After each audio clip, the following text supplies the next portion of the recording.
Alhamdulillah olahraga sudah beres. Jangan lupa selalu pakai masker.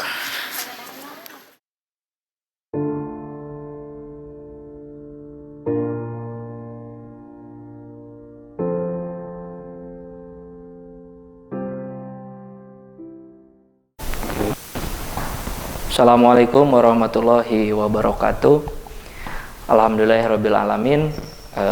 Hari ini hari perdana saya beraktivitas kembali dan syukur alhamdulillah saya masih diberi kesempatan oleh Allah Subhanahu wa taala, karena hampir 1 bulan saya dirawat dan isolasi mandiri. Jadi ini sedikit saya sampaikan tujuannya untuk memberikan motivasi kepada masyarakat khususnya yang terpapar COVID-19, juga antisipasi kepada masyarakat bahwa COVID itu ada. Sedikit saya mau bercerita. Saya termasuk orang yang aktif dan mobile kemana-mana, dan saya salah satu orang yang memang mungkin bukan tidak disiplin ya, tetapi karena mungkin pandemi ini sudah hampir 2 tahun ya, jadi hal-hal yang sifatnya itu himbauan dan sebagainya itu hanya dijadikan mungkin sebatas komplimen saja, pelengkap. Dan ternyata syukur alhamdulillah Allah memberikan teguran, Allah memberikan peringatan mungkin kepada saya sendiri bahwa saya harus istirahat, dan ternyata COVID itu ada. Ini saya mau memberikan sedikit masukan, motivasi, jangan sampai keluarga kita, saudara kita, sahabat, kawan menjadi salah satu korban keganasan virus COVID-19. Saya akan menceritakan, jadi karena banyaknya saya kontak dengan masyarakat, dengan networking saya, jaringan saya mungkin saya kemana-mana memang pakai masker, kadang kalau lagi urgent, kadang juga nggak pakai masker. Terus protokoler kesehatan seperti mencuci tangan, jaga jarak, mungkin kesini bukan tidak mengindahkan, tetapi tidak saya maksimalkan. Alhasil mungkin qadarullah, takdir Allah, saya harus istirahat, dan ternyata yang saya rasakan pertama itu adalah seperti lemas, agak pusing, dan saya anggap itu masuk angin karena saya baru pulang perjalanan aktivitas, dan memang biasa saya kurang tidur dan kurang istirahat, jadi saya anggap seperti masuk angin lah gitu kan. Terus 1 hari saya istirahat, terus kedua hari saya rasa semakin seperti melemah lah gitu kan, virus itu si tubuh itu gitu kan. Nah pas ke 3 hari saya nggak tahu saya terinfeksi kapan, tapi pas ke 3 hari penciuman saya itu agak berkurang, dan saya pikir masuk angin tidak seperti ini gitu kan. Dan ternyata pas hari Jumat saya berpikir apakah saya positif atau enggak, karena saya belum pernah merasakan positif gitu kan ya. Setelah itu, dipikir-pikir pas waktu mau Jumatan, saya berpikir lagi takut menularkan. Mau berangkat Jumatan tapi saya masih menahan diri, berpikir udahlah, mending jangan dulu Jumatan karena saya takut positif dan menularkan kepada yang Jumatan lah gitu kan. Saya berpikir seperti itu. Sampai akhirnya pas hari Jumat, orang lain Jumatan, saya pergi ke laboratorium. Saya berangkat ke salah satu laboratorium di daerah saya, dan saya swab antigen. Ternyata 30 menit kemudian saya dinyatakan positif. Tadinya saya mau isolasi mandiri di rumah, ternyata setelah saya konsultasi dengan dokter, saya konsultasi dengan tenaga medis, karena saya punya ada riwayat bawaan, akhirnya saya dirujuk dan harus dirawat di rumah sakit. Nah, jadi saya di sini akan memberikan sedikit motivasi. Ini saya posisi ketika saya baru masuk di triase COVID di Rumah Sakit SMC Kabupaten Tasik. Nah, ini saya baru pertama, dan ini mungkin saya agak horor juga ini, karena saya udah mulai agak sesak nafas gitu. Agak sesak nafas, terus ini posisinya saya langsung ke rumah sakit. Saya sendiri pakai motor karena saya tidak mau menularkan lah gitu kan. Sampai akhirnya saya dinyatakan positif, saya diinfus, saya dikasih oksigen. Dan memang hal yang pertama saya datang itu sebenarnya harusnya tidak boleh panik. Dengan kepanikan itu ternyata kita malah down. Akhirnya mungkin imun tubuh kita ya mulai itu. Nah, terus saya mulai masuk ruangan, dan di ruangan itu saya sendiri. Saya sendiri, dan oksigen tidak bisa lepas karena memang udah mulai sesak, udah mulai nafasnya tidak, yang saya rasakan tidak beraturan. Ada rasa mual-mual juga, terus tidak bisa aktivitas karena di rumah sakit juga diawasi hanya oleh CCTV. Nah, jadi si perawat itu datang 1 hari 3 kali, ya sampai akhirnya mungkin bisa mulai bisa pulih kembali lah gitu. Pulih kembali dalam artian tidak pulih 100% gitu kan. Jadi ini posisi saya setiap hari, di hari 1, 2, 3 sampai 4 hari kalau nggak salah itu seperti masa kritisnya. Jadi saya mual-mual, pusing, makan nggak masuk gitu kan, karena saya ada bawaan juga penyakit lambung, oksigen nggak lepas gitu kan. Tapi alhamdulillah karena di rumah sakit juga perawatnya memberikan support, memberikan energi positif kepada pasien-pasien itu. Sebenarnya saya jujur saja, saya salah satu orang yang pesimis ketika saya masuk, mungkin manusiawi karena saya perdana saya, ini yang selalu diberitakan, karena dalam bayangan saya itu adalah kematian. Tapi ternyata ketika saya menjalani, imun kita harus lebih bagus, dan alhamdulillah saya hampir, ini olahraga gitu kan. Jadi setiap jam 9, jam 10 itu kita dijemur, pasien-pasien COVID itu dijemur pakai masker N95. Terus ini makanya saya luar biasa ini kepada perawat-perawat, nakes-nakes yang menjaga pasien-pasien COVID.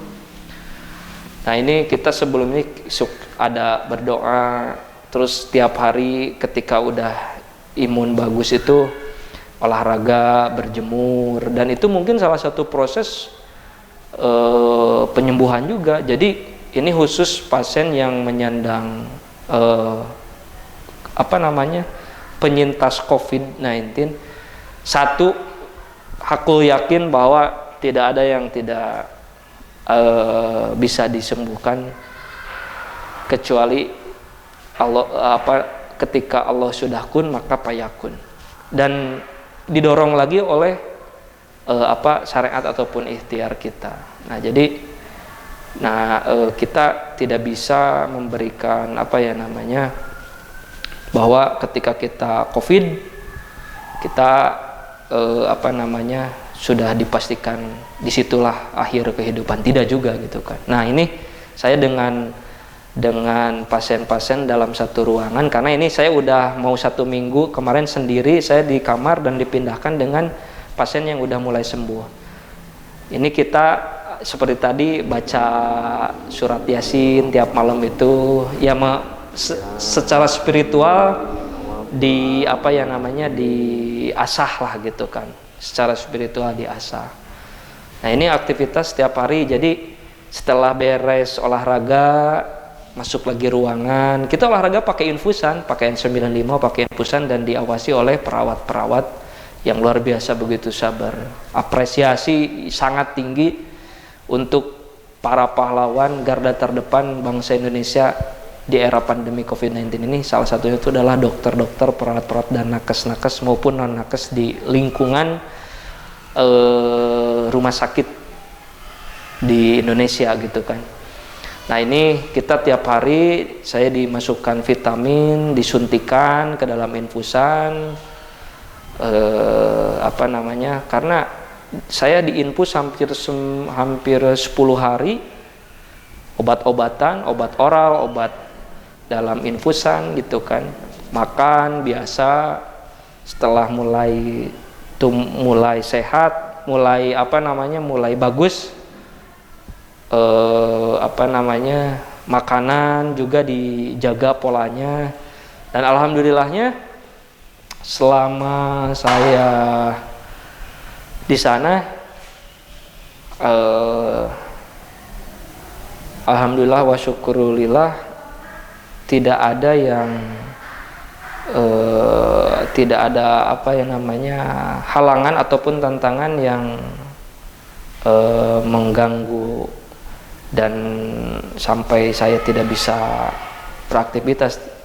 Alhamdulillah seperti biasa, cuman ya namanya isolasi ya di dalam kamar gitu. Nah ini proses, ini kawan-kawan saudara-saudara saya juga ini yang positif COVID. Nah ini kita semuanya pakai N95, pakai infusan. Ini kita mau berjalan, apa namanya, mau dijemur. Ini mau dijemur, proses perjalanan dari ruangan isolasi menuju menuju lapangan.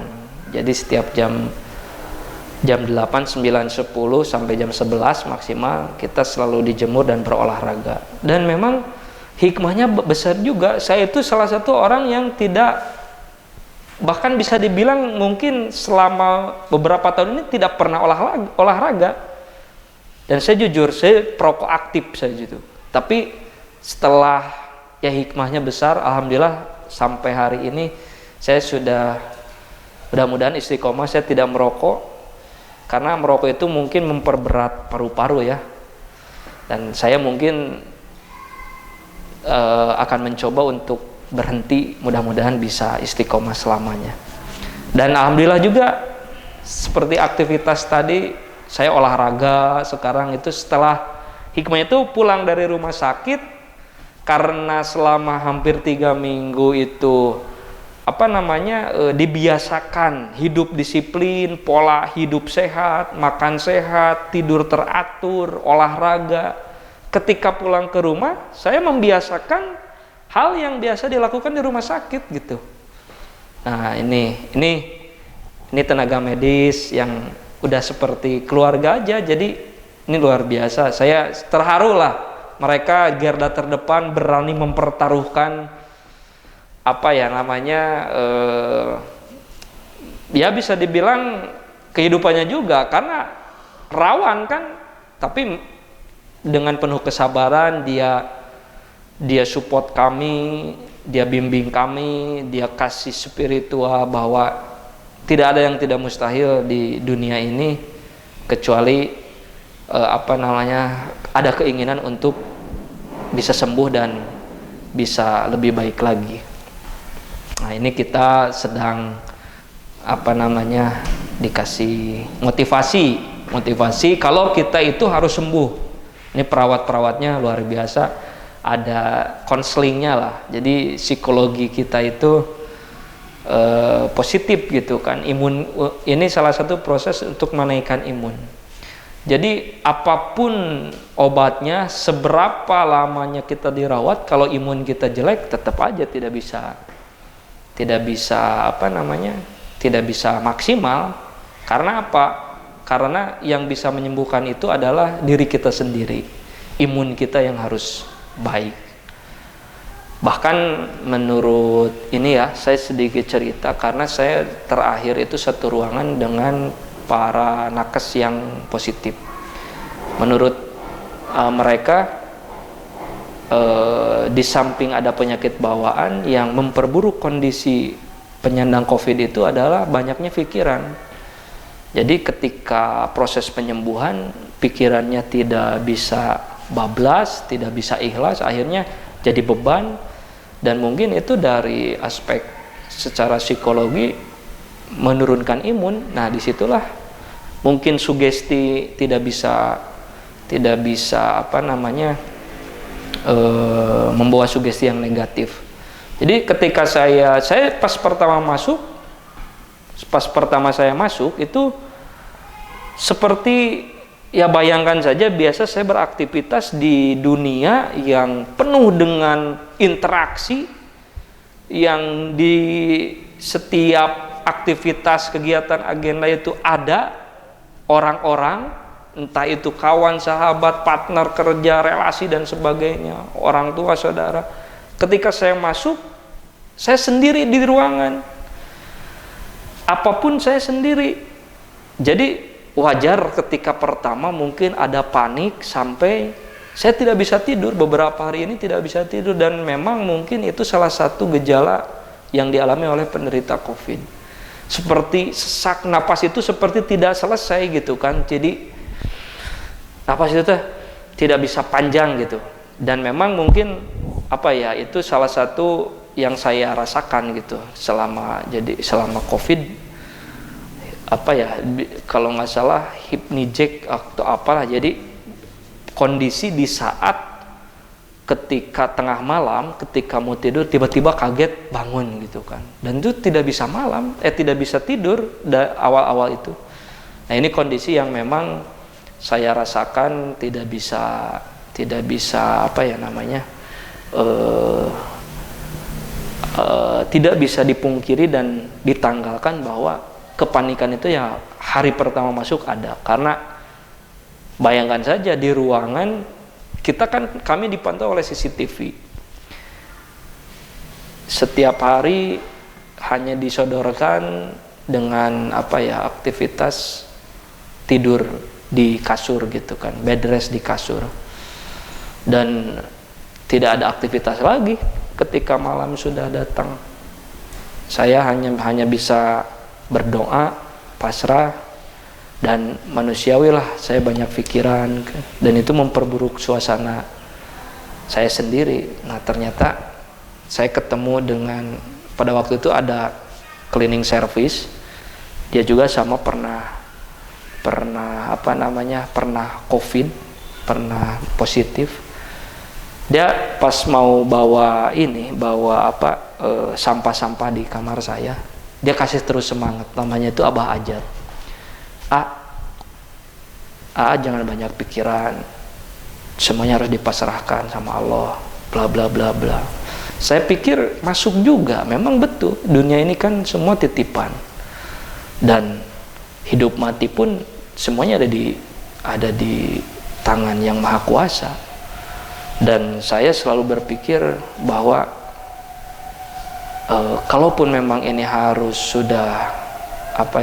memang sudah waktunya, siapapun itu, dimanapun itu, kapanpun itu, banyak apapun itu materi, harta ataupun tidak punya sekalipun, yang namanya mati kan kita tidak bisa menghindari, itu udah takdir yang maha kuasa. Dan itu mungkin bisa terjadi kepada siapapun gitu kan. Nah, itu saya baru berpikir seperti itu.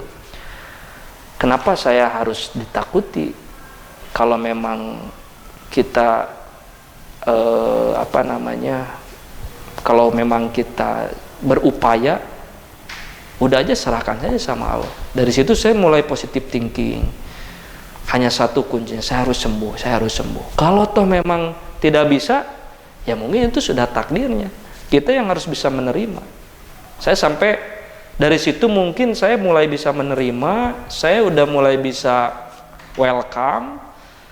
Oke, ini waktunya saya harus bangkit. Apapun itu, saya akan harus jalani. Saya mau makan saja tidak nafsu, saya paksakan karena saya pengen sembuh. Nah, setiap hari perawat datang kasih semangat, Pak, Bapak harus gini, pertumbuhannya perkembangannya bagus, gini.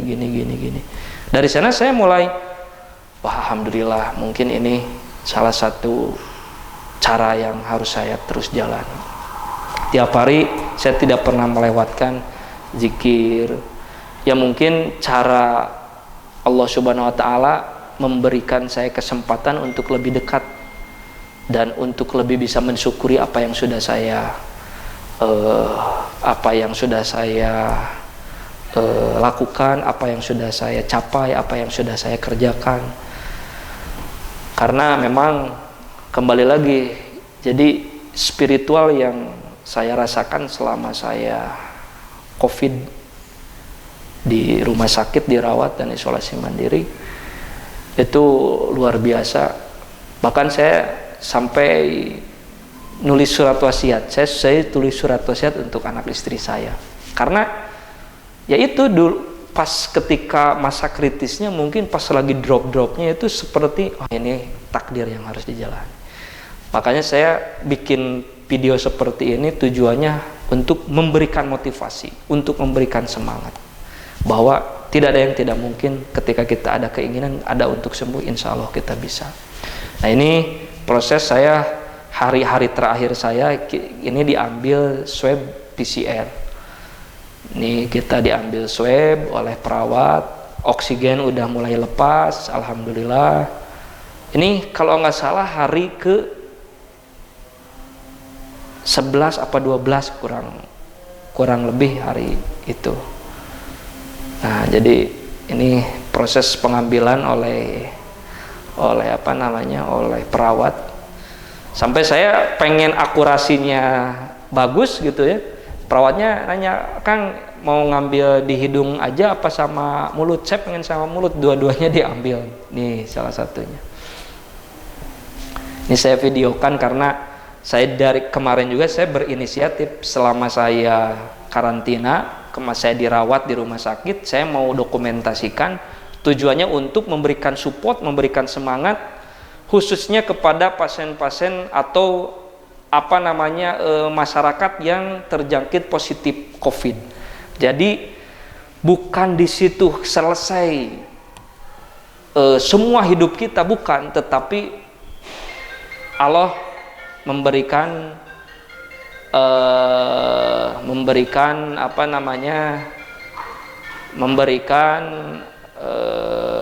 kesempatan. Allah memberikan kesempatan untuk lebih baik lagi. Jadi ini salah satu hal yang memang harus disyukuri. Tidak ada yang tidak mungkin.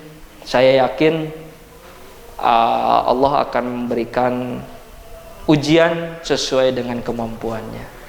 Nah, jadi ini hari-hari terakhir saya. Ini kalau ini udah di swab, menunggu hasil swab, karena runningnya itu harus menunggu pasien hampir 11 pasien. Jadi di hari-hari terakhir saya ini kalau nggak salah udah dicabut infusan. Nah, ini udah dicabut infusan. Saya masih tetap berolahraga di rumah sakit karena sampai rambut saya juga gondrong ini karena udah mau 3 minggu mau menuju 1 bulan belum dipangkas sama sekali. Nah, jadi intinya seperti itu. Saya memberikan motivasi bahwa masyarakat jangan menganggap ini sebuah permasalahan kecil, dan juga jangan menganggap ini sebuah beban, karena ini takdir yang harus dijalani. Ini tujuannya saya mempublikasikan video ini tujuannya untuk memberikan motivasi bahwa virus COVID-19 itu ada. Jadi jangan sampai kita terlena dan mengabaikan protokoler kesehatan ataupun anjuran yang sudah dianjurkan oleh pemerintah. Saya yakin pemerintah memberikan himbauan itu untuk kebaikan kita semua. Nah, jadi saya mengajak kepada masyarakat, khususnya Kabupaten Tasikmalaya, umumnya masyarakat seluruh Indonesia, juga generasi-generasi muda, mari kita lawan COVID-19, kita perangi dan kita kita jalankan protokoler kesehatan dan himbauan dari pemerintah. Selalu pakai masker, jaga jarak, jauhi kerumunan, selalu mencuci tangan. Ini salah satu kunci yang jaga diri, jaga kesehatan, jangan lupa olahraga, berjemur, vitamin, makanan yang bergizi, dan harus cukup istirahat. Itu kuncinya. Nah, ini saya setelah bisa diperbolehkan pulang, alhamdulillah nilai CT saya itu 37,4. Jadi menurut Kemenkes dan WHO, virus swab PCR yang di atas 35 itu katanya virusnya sudah tidak bisa menularkan. Tapi posisinya saya masih positif. Saya dirujuk lagi untuk isolasi mandiri di rumah selama 1 minggu dan dikasih obat. Jadi ini saya posisi ini udah pulang. Nah, ini saya lega sedang ngobrol. Nah, ini saya memberikan himbauan bahwa ini saya udah mau pulang, udah mandi, udah sehat, dan harus menjalankan isolasi mandiri lagi. Dan saya luar biasa sangat senang ini. Assalamualaikum warahmatullahi wabarakatuh. Ini hari ke 13 saya menjalani rawat dan isolasi di Rumah Sakit SMC Kabupaten Tasikmalaya karena pada tanggal 21 Mei saya dinyatakan positif. Alhamdulillah hasil swab hari ini menyatakan bahwa nilai CT saya itu 37,8, di mana batas ambangnya 35. Jadi nilai CT 37,8 itu belum negatif, tetapi masih ada virus, dan menurut Kemenkes virusnya sudah tidak bisa menularkan. Oleh karena itu saya harus melanjutkan isolasi mandiri di rumah selama 3 hari kurang lebih sampai 1 minggu. Alhamdulillah hari ini berkat doa kawan-kawan saya bisa menjalani isolasi di Rumah Sakit SMC. Ketika pertama masuk nilai CT saya 22. Alhamdulillah berkat kerja keras, berkat doa, dan berkat semangat, alhamdulillah saya bisa melewati. Saya juga mengimbau kepada seluruh masyarakat bahwa harus tetap menjaga protokol kesehatan karena COVID itu ada, dan saya menjadi salah satu pelaku yang terpapar COVID-19, dan tetap terus cuci tangan pakai sabun, jaga jarak, dan harus pakai masker kemana-mana, tidak boleh berkerumun, dan ikuti aturan pemerintah. Oke, terima kasih. Semoga video ini menginspirasi, khususnya mungkin bagi penderita atau pasien yang terpapar COVID-19. Insya Allah ketika kita ada kerja keras, usaha, semuanya bisa sembuh. dan juga kepada masyarakat tetap jaga jarak, tetap protokoler kesehatan, jangan jangan menganggap remeh bahwa virus itu nyata dan ada. Terima kasih. Sekarang saya akan sterilisasi barang-barang dan akan melanjutkan isolasi mandiri di rumah saya. Terima kasih. Assalamualaikum warahmatullahi wabarakatuh. Tetap jaga jarak, pakai masker, cuci tangan, dan tidak boleh berkerumun. Assalamualaikum warahmatullahi wabarakatuh. Nah, ini saya pas pulang terus saya pakai disinfektan. Jadi selama saya mau ke rumah itu disemprot dulu pakai disinfektan. Ya intinya harus lebih disiplin lah. Nah, ini disemprotin barang-barang yang baru pulang dari rumah sakit, dan ini saya langsung menyelesaikan isolasi mandiri di rumah sampai alhamdulillah hasilnya sekarang negatif. Kemarin terakhir per tanggal 9 pas 10 saya swab antigen di salah satu lab, alhamdulillah hasilnya negatif. Saya dari situ langsung memberikan edukasi kepada tetangga-tetangga bahwa ini salah satu yang harus kita lawan. Alhamdulillah, mudah-mudahan dengan adanya video ini masyarakat khususnya di Kabupaten Tasikmalaya, umumnya Indonesia, khususnya juga penyandang COVID-19 tidak boleh putus asa, harus tetap semangat dan harus menjadikan barometer bagaimana kita berperilaku sehat dan tetap waspada. Satu, selalu pakai masker, jangan lupa cuci tangan,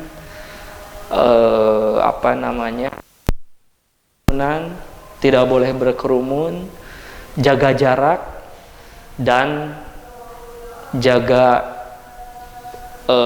tubuh kita harus terus berolahraga, asupan makanan, protein, vitamin, dan pola gaya hidup sehat.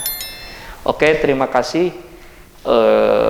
Sekali lagi video ini saya sampaikan karena saya salah satu orang yang peduli bagaimana saya menjadi pelaku, menjadi korban dari COVID-19, dan alhamdulillah saya bisa melewatinya sampai alhamdulillah sekarang saya bisa beraktivitas kembali dan bisa melewati masa-masa selama saya diisolasi. Terima kasih atas perhatiannya, semoga ini menjadi hal yang bermanfaat. Apabila video ini bermanfaat, tolong di-share, tolong disampaikan kepada masyarakat atau tetangga, dan jangan lupa like and subscribe. Tetap di LHR Official. Terima kasih. Assalamualaikum warahmatullahi wabarakatuh.